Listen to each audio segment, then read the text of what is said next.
Hi ladies and gents, we're going to have a look at how we prepare our card slots and fit our card slots to our lining panel for the Itty Bitty wallet. So you will need your two shaped card slots, and you can choose to just use one if you want to. You need your front card slot and you need your lining faux leather.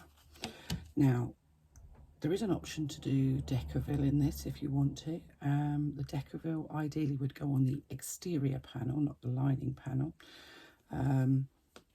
It really depends on how thick and how stable your faux is. Now, this isn't particularly thick faux leather, but it doesn't have a vast amount of stretch.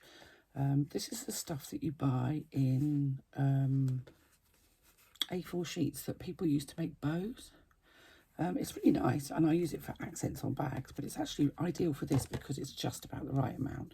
I can get two out of, well, with 3 A4 sheets, I can actually get 2 wallets and have a bit extra. So it's quite cool, and I've got a lot of these sheets knocking about that I've bought on the whim for things. So we're going to start with preparing our card slots. I'm going to use all 3 card slots, and we're going to prepare them by top stitching along the top edge, and we're going to have a little look at how we bury our threads. So I'm just going to pull my bobbin thread up, because what we need to start with is a long thread on the top and the bottom.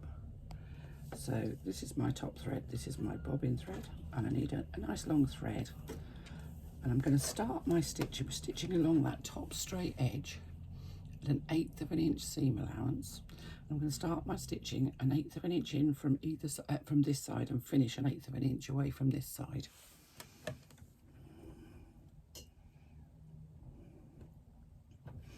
I have a size 14 universal needle in here, and I'm not going to back stitch at the beginning because I'm going to bury my threads.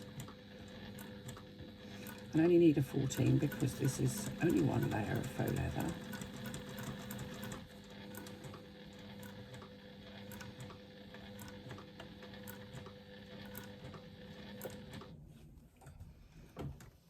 To raise my foot, pull my work out, and trim off. So now you can see I have long threads, 2 long threads on either end of my work. So I'm going to take my self-threading needle.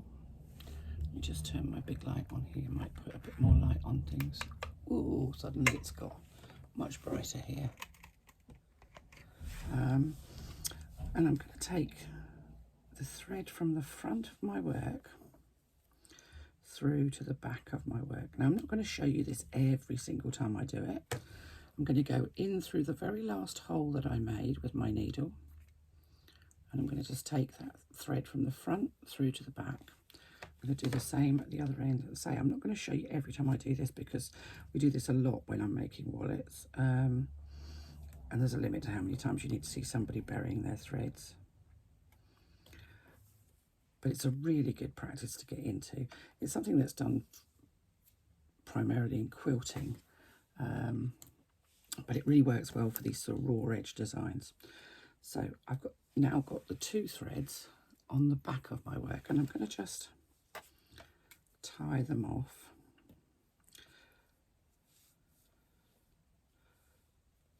So just a couple of knots just to secure the threads. I'll do the same at the other end.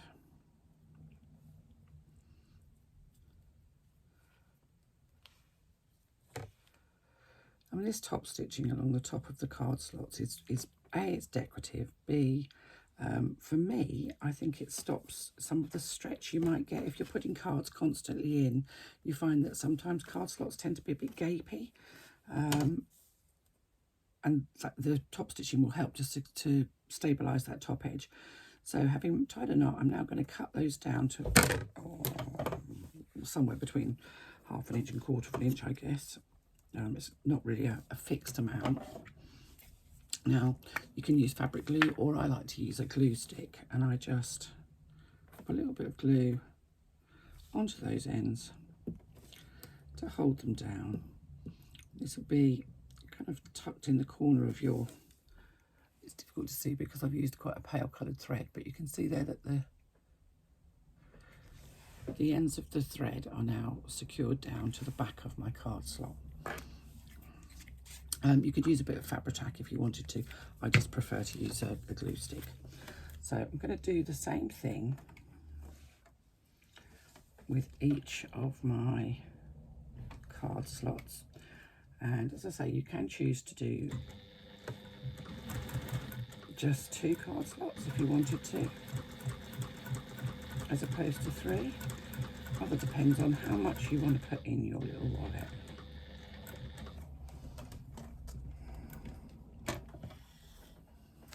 So that's one.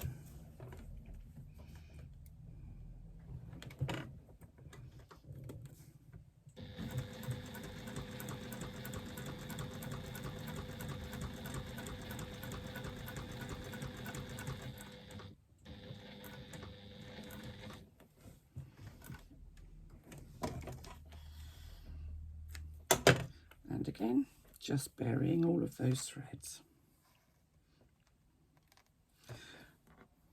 I'm pretty sure you don't need to see me doing all of them, so I'm going to pause the video and come back when I'm ready to fit my threads to get fit my card slots onto my lining.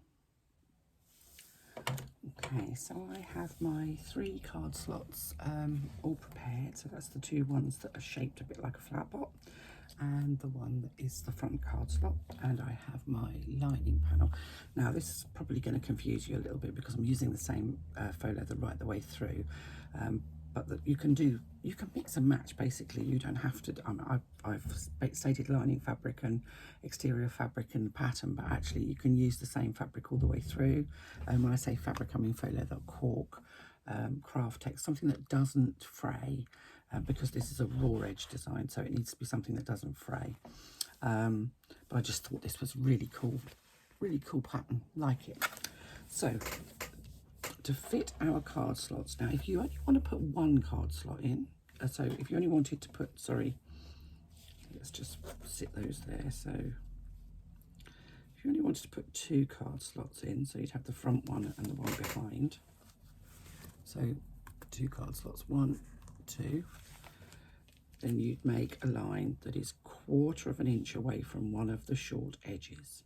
As it is, I'm going to be putting in all of the card slots, so I'm going to make a mark that is 1/2 inch away from the short edge.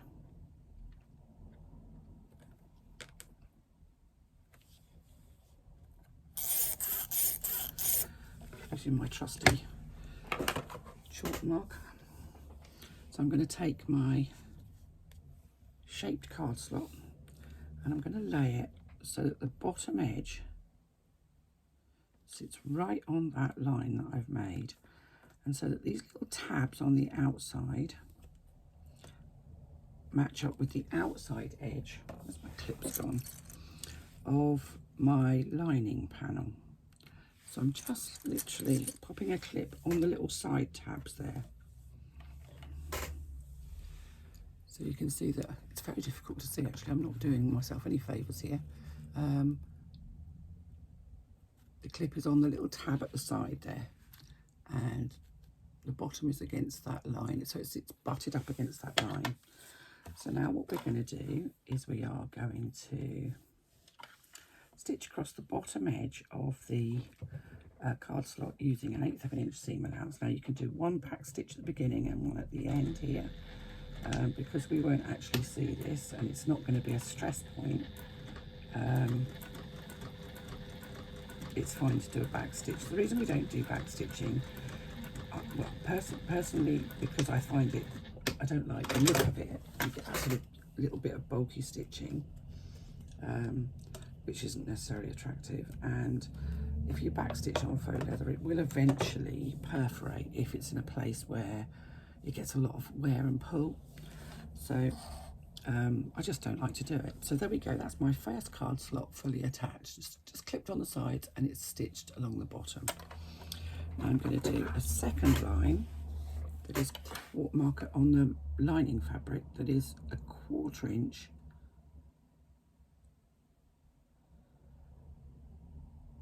from the short end.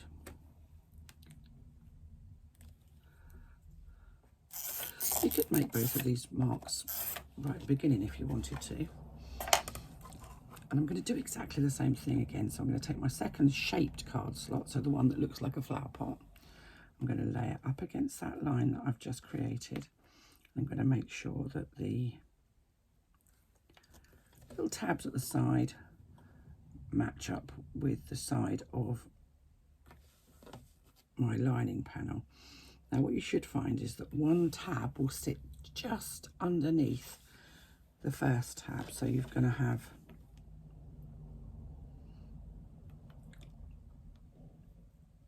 they'll sit right next to each other.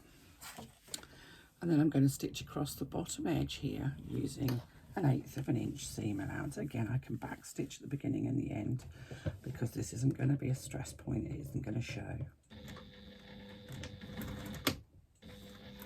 Just a couple of back stitches, I'm not doing many.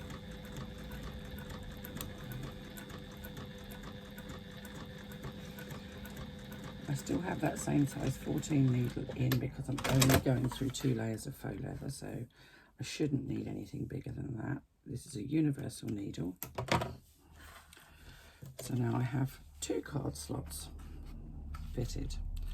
I'm going to take my front card slot and I'm just going to match it up with the curves on the bottom edge of my lining.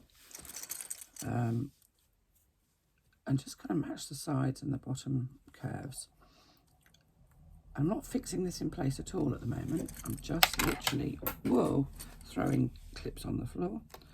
Just literally going to match it up.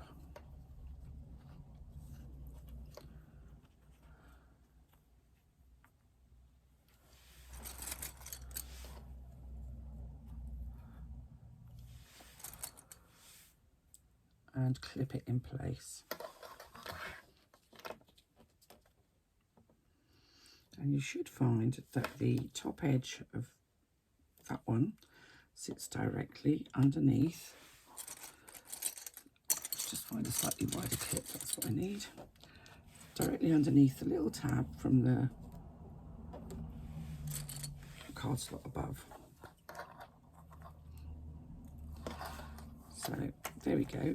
I've now attached all 3 card slots, but I mean the bottom one's not actually attached, the front one's not actually attached.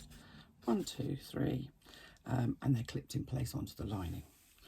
So I'm going to come back to you and show you how to make your ID slot.